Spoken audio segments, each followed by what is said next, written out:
আন্তর্জাতিক রাজনীতিতে একটি প্রবাদ প্রতিম উক্তি প্রচলিত রয়েছে, you can change your friend, you can change your enemy, but you can change your neighbour.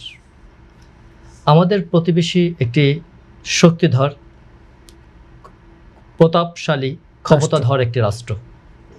এই রাষ্ট্রের সাথে কূটনৈতিক সম্পর্ক যে ধরনের অবিচ্ছেদ্য একটি সম্পর্ক তৈরি করার কথা, বিগত দিনে আমাদের সরকারগুলোর নতজানু পররাষ্ট্রনীতির কারণে আমরা সে ধরনের কূটনৈতিক বুদ্ধি এবং পণ্যমতিত্ব অর্জন করতে পারিনি।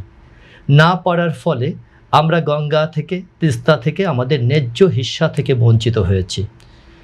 ভারতীয় সরকার বারবার আমাদেরকে আশ্বস্ত করেছে এবং আশ্বস্ত করবার মাধ্যমে আমাদের দেশ থেকে তাদের যেতটুকু নেওয়ার প্রাপ্তি এবং প্রাপ্য তার থেকে বেশি কিছু তারা নিয়ে নিয়েছে। এবং বিগত সরকারের আমলে আমরা বারবার শুনেছি পররাষ্ট্র নীতিতে যারা সক্রিয় ছিল এবং সরকারে যারা আসীন ছিলেন তাদের বলতে যে ভারতকে যা দিয়েছি তা তারা চিরদিন মনে রাখবে।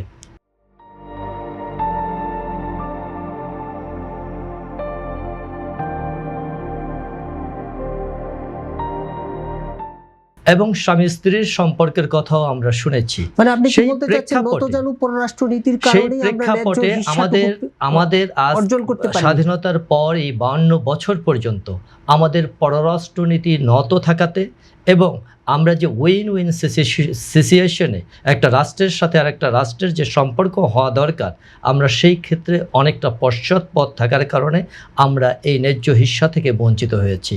আজ খাল খনন করা হচ্ছে প্রায় 49 বছর পর। নবগঠিত বিএনপি সরকারের প্রধানমন্ত্রী তারেক রহমান সেই খাল পুনরায় খনন শুরু করেছেন, যেখান থেকে তার পিতা প্রয়াত রাষ্ট্রপতি জিয়াউর রহমান শুরু করেছিলেন। কিন্তু আমরা দেখেছি এই খাল খননে আমাদের বাংলাদেশে গত 25 বছরে আমাদের এখানে খাল খনন করা হয়েছিল 14,620 কিলোমিটার। আবার অন্যদিকে আমরা যদি সেই খালের চিত্র আরেকভাবে বিশ্লেষণ করি তাহলে আমরা দেখি এই 25 বছরে সেই 14,920 কিলোমিটার খালের দিক থেকে ভরাট হয়েছে 9,370 কিলোমিটার। যা আমরা খনন করেছি তার প্রায় তার সমান ভরাট হয়ে গেছে। এই যে ভরাট হওয়ার যে কারণ, এইখানে আরও একটি ব্যাপার আছে যে আমাদের খালের উৎস আছে কিন্তু শেষ অংশের সাথে খালগুলোর সংযোগ নেই। খালটা যেখানে কাটা হচ্ছে সেই উৎসটা তৈরি হচ্ছে, কিন্তু শেষ অংশের সাথে যখন সংযোগ না থাকে ওই খালে কোথা থেকে পানি আসবে, কোন নদী থেকে পানি সরবরাহ করা হবে, সেই ধরনের কোনো চিন্তা, কোনো দিক নির্দেশনা, কোনো পরিকল্পনা গ্রহণ করা হয় না। আমরা আসলে এই যে খাল খননের কথা বলি, এটা আসলে একটা কম্প্রিহেনসিভ একটা ডিজাইন, একটা টেকনিক্যাল বিষয়, একটা কারিগরি বিষয়।